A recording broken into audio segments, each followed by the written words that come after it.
What is going on, ladies and gentlemen? I hope you are having a fantastic day. If you're new to the channel, my name is Parker Nirenstein, and this is Vehicle Virgins. Today, I am headed over to Alejandro's house to review his AMG GTR. Let's head out. Also, good morning, kids. I hope you had a good night's sleep. Let's roll in the Merc. Just got off the phone with the shipping company. The Z4 is finally going to its owner. They should be picking it up on Friday or Monday. So Laura, this is super exciting. I can't wait to see that car finally in your hands. Oh boy, there it is. I can't get over how ridiculous this truck is. We got the Carrera GT inside. We got Farshad here, who really likes the AMG GTR and really doesn't like me. So can you tell me? It's a great yin and yang, right? It is. Can you tell me, what do you actually like about this thing? First of all, look at it. Absolutely gorgeous, right? It's got the Pan American grill, Pan America something grill. Yeah, close enough. And I love that this came out to compete with the 911, right? Yep, this is 20 times cooler looking than a 911. Right. And it kind of has this vibe to it. This is another one of your favorite cars. Well, because that's a German muscle car. It right? is. It's a thug. It's like a rah! Yeah, okay. A while back, I reviewed the AMG GT. Absolutely fell in love with those cars. It's amazing what Mercedes has done recently in terms of producing good handling vehicles. They've always been about straight line speed and luxury, but the steering was always slightly off, especially the transmissions. They just felt slow and clunky. But this thing promises to be an incredible driving sports car. So, is this legitimately a competitor to the GT3 RS? Well, let's find out. Just look at the interior on this thing. The interior alone blows away any Porsche, the Alcantara, the carbon fiber. Beautiful matte white 488 in front of me. This AMG GTR is so sick.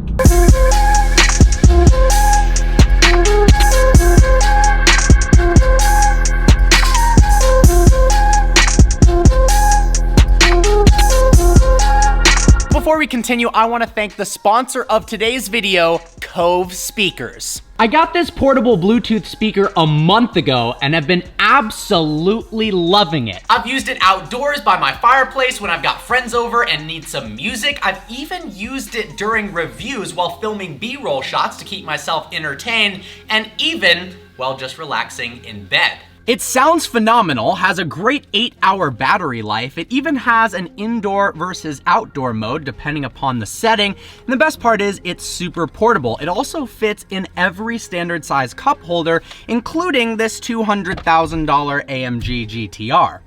That's pretty cool. The X-Bass subwoofer in it actually has a surprising amount of bump. It can easily connect wirelessly via Bluetooth to your smartphone, tablet, or computer at up to 30 feet away, which is actually pretty impressive. But the best part is, despite the fact that this normally costs $199, is that because you're a Vehicle Virgin subscriber, using the exclusive link in the description below and the code Parker65, you get 65% off this thing. And if you live in the US, shipping is free as well. $75 for this portable speaker.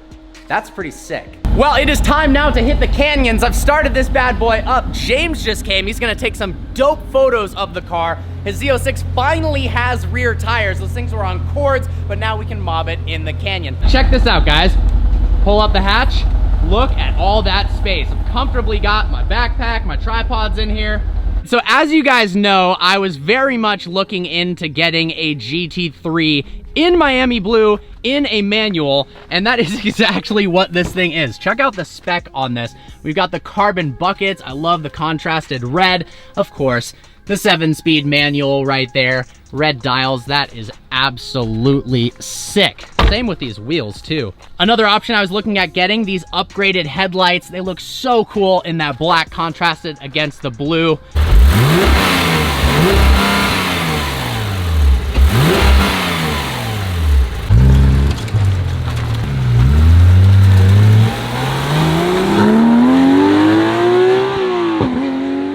Well guys, pardon the wind noise, it is crazy out here, but now I'm gonna show you what it's like to drive the new AMG GTR from a first-person point of view. Just look at the exterior of this thing. Massive 4-liter twin turbocharged V8 underneath the hood. We're gonna hop inside.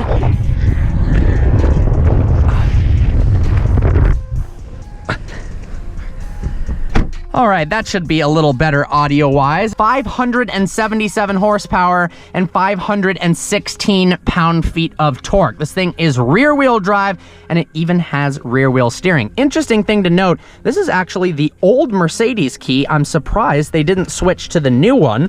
Here is the new key in comparison. This one is for the E63, but it's a key. Who really cares? I love the interior in this thing. The seats are incredibly comfortable. They're stylish. I love the contrasted yellow stitching and yellow seat belts. Also, the matte finish carbon fiber. I feel like gloss carbon fiber is a little bit overdone. It looks really nice in this satin matte finish. We've got this layout here in the center console in the shape of a V for a V8. There's 4 buttons here and 4 buttons there. Let's go ahead and start the engine. We've got our different drive modes here. Individual, if you want to customize it. Comfort, Sport, Sport Plus, and Race. I think we're going to leave it in race mode because we're about to hit the canyons with a Miami Blue manual GT3 and James in the Z06. We've got a button for traction control here. Here are the suspension controls. We've got 3 different levels. We're going to leave it in the stiffest setting. Active exhaust, start-stop button, manual, as well as volume controls. Now check out the 9-stage traction control this has. So it's only active if you press and hold ESC. That's turned off. Then this lights up, and as you turn the dial, look at those LEDs. All the way counterclockwise, it's fully off, and we've got 9 levels just like that. Gonna go ahead and turn traction control back on. Love the steering wheel, feels great in your hands. Alcantara wrapped. These nice kind of metallic black paddles feel good. The actuation is great as well. We've got analog gauges, nice digital readout there, and a digital screen here as well. Let's go ahead and put on the seatbelt. To shift it into drive, you pull the lever back like this, although it does put your arm in kind of a funky position. Behind that, we've got a Falterbach logo, some storage space in here, as well as some cup holders in there and a glove compartment. Go ahead and put it into first, and off we go. It's an interesting view out over the hood. It is very, very long, feels similar to driving an SLS, but as you'll see, the handling is so much better than that car, it's not even funny. Power down. Little traction flickering. So this car has a 7-speed double clutch transmission. Interestingly, not the new 9-speed MCT, but whatever they've done to the calibration of this thing is phenomenal. The actual times for the downshifts are instant, and it feels a lot quicker than any Mercedes transmission I've driven in the past. Even the 9-speed has slower paddle response than this thing. The rear wheel steering. So we've got a rear wheel steering setup in the back where below 62 miles an hour, they turn in the opposite direction of the front wheels to virtually shorten the wheelbase and help with agility. The actual turn-in on this thing is quicker than any Mercedes I've ever driven and actually feels really similar to the GT3 RS. That was a benchmark car for this, and considering the old generation GT3 RS did the Nürburgring in 721, and this was able to do it in 711, that is pretty crazy. The levels of grip this thing has is insane as well. Those Sport Cup 2s absolutely glue this to the road, and despite it being rear-wheel drive, oh my gosh, can this corner at high speeds. And the traction control isn't too intrusive even when it's all the way on either. That level of acceleration at that speed is something you couldn't have done in the SLS without spinning the tires. And even though this is faster than the SLS, it puts the power down so well. I love the steering feel in this thing. It's nice and heavy. It's a little bit lighter than something like a Porsche GT3 RS, but honestly, it makes it feel more daily drivable. And this is a supercar that you could daily drive because we've got so much space in the rear, and it rides really comfortably as well. Let's go ahead and put it into comfort mode.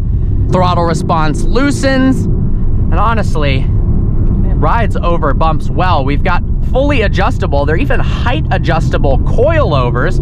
I think that's pretty cool to have on a stock car. Great combination of low body roll as well as stability and comfort all at the same time. This really is one of the best cars I've ever driven, and that's not something I'd typically say about a Mercedes AMG performance car. Sure, the SLR is one of the coolest cars I've ever driven, and it's an unbelievable experience behind the wheel of that thing, but it feels more at home on the highway, mashing the gas, or doing burnouts, or just cruising along PCH. This feels at home in the canyons. It's so nimble, despite the fact that it weighs 3,650 pounds.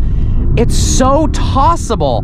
The transmission is refined. That twin turbo V8, there's not a hint of turbo lag in the world in this thing. It's just instantaneous power, and that gives it a lot more torque than something like a GT3 RS does. In a straight line, this would absolutely annihilate that car. Visibility wise over your shoulders, honestly not bad, and I love the fact that they put the rear wing in a position that's effective for aerodynamics, but it also doesn't limit your visibility in the slightest. Overall, I'm beyond pleased with the AMG GTR. Oh, holy moly. And the sound this thing makes is just intoxicating. The fact that this has a stock exhaust is wild. When you put it into Sport or Sport Plus and it opens up the valves, let's just take a second to listen to this. Now, first gear, I know I just shifted into first, but first has been lengthened over the AMG GT so that you can corner at low speeds while still in first gear at the Nürburgring. 2nd through 7th have been shortened, so you got quicker acceleration there, but oh my God.